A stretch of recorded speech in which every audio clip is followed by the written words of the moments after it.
একজন একজন একজন একজন লাইন মেনটেন করো।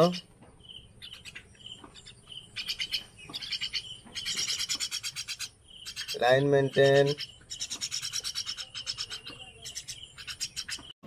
নমস্কার বন্ধুরা, কেমন আছেন সবাই? আশা করি সবাই খুব ভালো আছেন। আর এখন আমি আমার দুই বাচ্চা আছে আরও, পিকু আর পিকাই, তো এদেরকে খেতে দেব। এখন একটাই সমস্যা, সকালবেলা উঠলেই একটা ডিউটি বেড়ে যায়, আর বৃষ্টিও হচ্ছে বাড়িদিকে, প্রচণ্ড বাইরে বৃষ্টি হচ্ছে। মানে বিগত প্রায় 15 থেকে 20 দিন একটানা বৃষ্টি হচ্ছে। আমি বাইরেটা দেখাচ্ছি, তাহলেই বুঝতে পারবেন।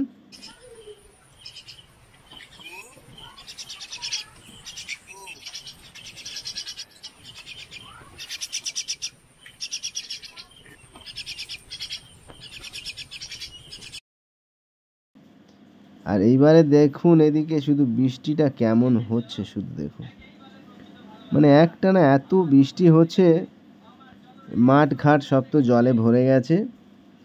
এটা অসহ্য লাগছে এবার, যেন কখন থামবে কখন থামবে।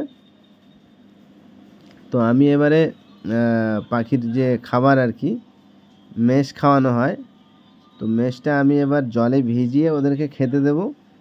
মানে ওরা এখনও তুলে খেতে শেখেনি, যার জন্য একটু কষ্ট করে ওদেরকে খাওয়াতে হবে। কেননা যতক্ষণ না ওরা তুলে খেতে শিখবে ততক্ষণ কষ্ট করে খাওয়াতে হবে। অন্তত 1 মাস তো খাওয়াতেই হবে। আমি 1 মুঠো ম্যাশ দিলেই ওদের দুজনের হয়ে যায়।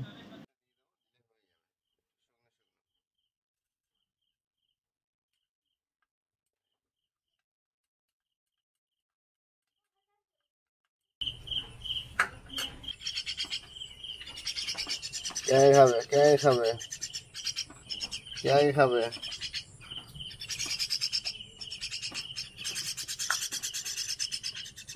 আস্তে আস্তে আস্তে আস্তে, একজন একজন করে,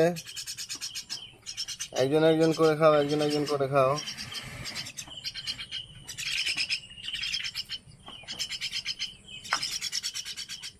একজন একজন একজন একজন লাইন মেনটেন করো।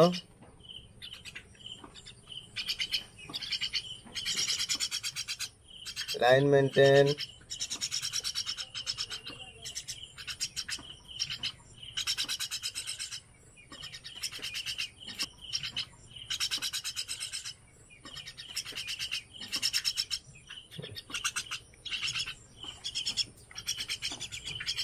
ওরা এই চামচের মাথায় করে দিলে খুব সুন্দরভাবে এরা নিতে পারে, মানে ওদের খুব সুবিধা হয়। আর ওরা যে ঠোঁট দিয়ে খাওয়ার যে ওদের যে সিস্টেমটা, সেটা খুব তাড়াতাড়ি শিখে যায়। আর আর বেশি দিন এদেরকে এইভাবে খাওয়াতে হবে না, যেহেতু ওরা অনেকটা বড় হয়ে গেছে। এখন ওরা এমনি দেখছেন তো, দেখুন।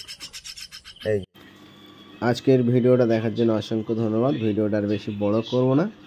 তো আমাদের ভিডিওগুলো ভালো লাগলে অবশ্যই একটা লাইক করবেন, আর অতি অবশ্যই সাবস্ক্রাইব করে দেবেন।